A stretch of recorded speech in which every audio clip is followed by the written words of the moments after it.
Right now, there are about 1,000 people who claim that they are Algonquin and beneficiaries of the pending treaty because one of their relatives, a man from the 1800s named Thomas Lagarde, was Algonquin. But that claim is controversial, and it's now hanging by a slender thread.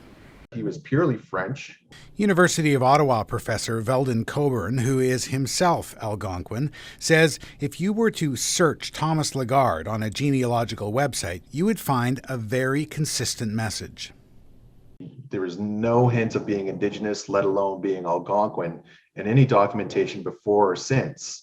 But there is one document that tells a different story.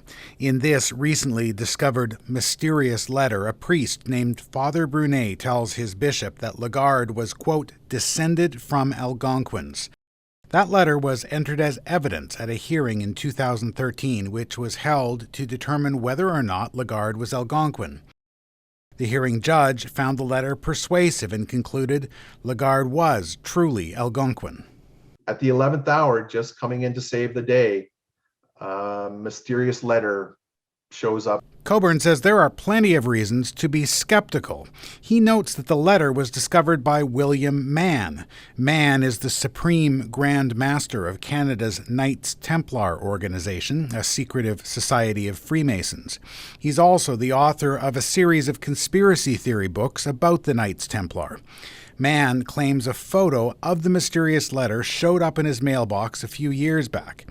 He won't say who sent it or where the original is now. It seems all rather mysterious, but within my circles, you wouldn't question it.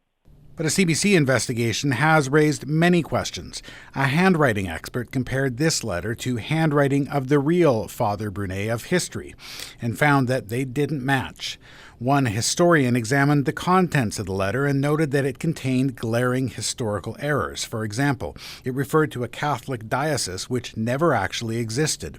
Another historian conducted an archival search and found 2 lines of evidence that led him to conclude this letter was likely not authentic.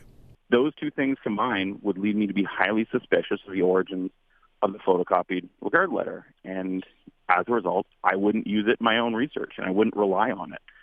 Bill Mann says he stands by the authenticity of the letter, and he worries that CBC's investigation could rip the Algonquin land claim process apart.